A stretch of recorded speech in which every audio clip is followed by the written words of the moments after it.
So they ran a stat of people who were looking to delete their children, and 76% of them said they would have preferred. Ruslan. You guys seen this gentleman? I just started partnering with this nonprofit. Today is launch day. It's called The New Fight for Life, Road Race, and a Pro-Life Commitment to Justice.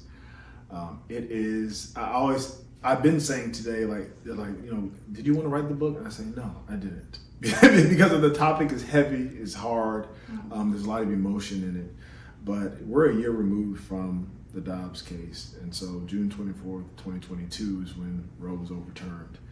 And for me, being that I've been I think this could be the face of the new pro-life movement. Involved in pro-life advocacy in different capacities, it was a time of celebration, like it was for everybody. We were all excited about it, but also there was a sense of not worry, but trepidation a bit, because I was wondering, is the pro-life movement, are we ready for what this means? And what does this mean? Like, what's next?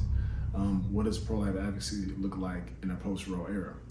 What we've seen, obviously, over the last several months is that it's a state-by-state patchwork of legislation.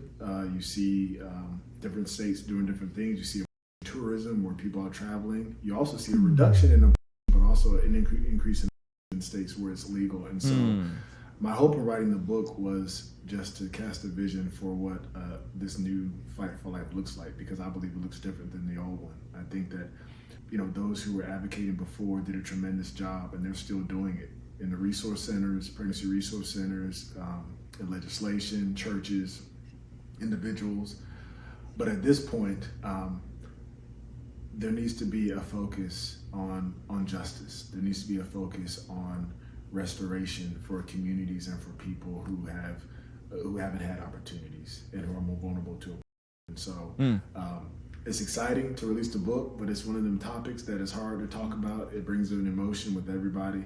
But my hope in the book was to encourage pro-lifers to get back in the fight, to continue doing the things that they're doing, but also to widen our view on what might be a pro-life issue, meaning that it helps human flourishing as opposed to strictly legislation. Because legislation is important, don't get me wrong, but serving and equipping people to live healthy and full lives is important as well. Our goal, my goal, the pro-life movement's goal should be to create a culture where isn't an option. It isn't something that we go to. It isn't something that is cast as desirable, because the image of God and the human person, the value of the human person, is consistent from conception all the way until natural death. And so that's one part of it. And then the unnecessary part of it is addressing those issues and those problems that women say they consider when they have a I work for an organization called Human Coalition, and we have a stat that we found with the women that we serve, and it's that 76% of them said they would prefer to parent if their circumstances were. Woo! That just gave me goosebumps. Did you guys hear that? Let me run this back. Listen to what he said. With the women that we serve, and it's that 76% of them said they would prefer to parent if their. So they ran a stat of people who were looking to delete their children, and 76% of them said they would have preferred to parent. That's heavy. Circumstances were different. At this point in this new fight if the life, circumstances were different, we have to engage at 76%. We have to engage on what those issues are. And when you ask them what they are, they're obviously, the role of a dad, which is always important. Yeah. So men, that's our role. But also it's housing. It may have inadequate housing or not reliable housing. It might be something educational. It might be the fact that, I have a wage, but it's not a livable wage. All these sorts of things are circumstances. Work skills, job skills. You asked about different players. I think that the church is a primary player right now. Yeah. And the church can do so many different things. Government is important. I mean, you think about Romans 13. Government is important. God instituted that as an institution. And so government is important no matter what people say. We live in a politic. There's government there. But the church is the other institution that has the power, the influence, and the resources a lot of times and the people to do some of these things. For churches, it is speaking about it from the pulpit. Mm-hmm. I saw a recent statistic that said less than 10% of churchgoers had heard a sermon about this issue.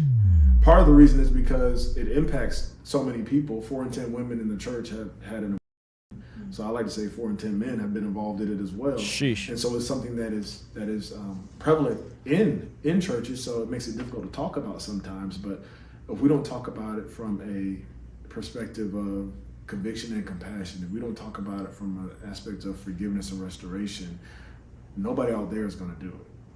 And so we have to be doing. Hey, you want to see something kind of crazy? Over 75% of the people that watch this channel are not subscribed. Please consider subscribing and turning your bell notification on so that you don't miss anything we have going here. All right? Peace. So have you guys heard of this organization? So they run an organization called, I think it's called the Human Coalition, okay? So he works for this organization called the Human Coalition. I just started partnering with them, and this is what they do. So this is the services they provide. So there's marketing and outreach, and then there's a contact center, trained call agents, and managed by a director with years of experience operating for profit centers, women's care clinics, expanding networks of clinics tailored to the demand determined client and families, offering a range of services to support women in crisis, continuum of care, coordinating long-term assistance through a network of support services already in place, church outreach, and then incubation service, testing potential new services that aid in the deletion of babies and helping women and families in Q to end this, right? So those of you guys that talk about and desire a whole womb to tomb approach, this is your organization to support. This is the nonprofit to support. They're not just doing advocacy work for the legislation.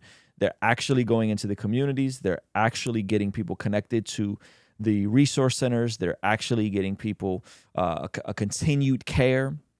There's connection with clinics. There's a lot happening here, and so I would encourage you guys to check out this website. And look at the holistic approach that they're doing, because I think this is great. I think there's a lot of good people that are doing good work, but it's beautiful to see strategies that are done beyond just advocacy and legal stuff, right? That they're actually going into these different communities, and they have the crazy part is they have all these stories of babies that made it because of them, like, so if you hit the donate button, they have, so I'm partnering monthly, which I would recommend you guys do. But they have like just countless stories of babies who are alive today because of them. Like, this is incredible. And so anyway, I think this is really cool work that they're doing, and shout out to Benjamin Watson. I think what he's doing is amazing. And yeah, and I think there's a lot of opportunity in the space, and to do this from a different perspective, right? To do it and not come off like the typical pro-life advocacies of the past who are just about the laws. I think Lila does a good job of this in terms of like addressing the heart behind it. I think it's just called, if you just Google Human Coalition, it's humancoalition.org, humancoalition.org. Hey, this is a segment from our daily after party stream. Consider partnering with us online for as little as $5 a month to get access to these daily after party streams completely unedited. You'll also get access to our podcast as they are streamed live into the community before anyone else gets to see them, get to interact with our guests, get access to our private Discord server, and a discount code for our store for as little as $5 a month. Ultimately, that will help towards helping us continue contextualizing the gospel using media and podcast here on YouTube. All right, I'll see you over there. Peace.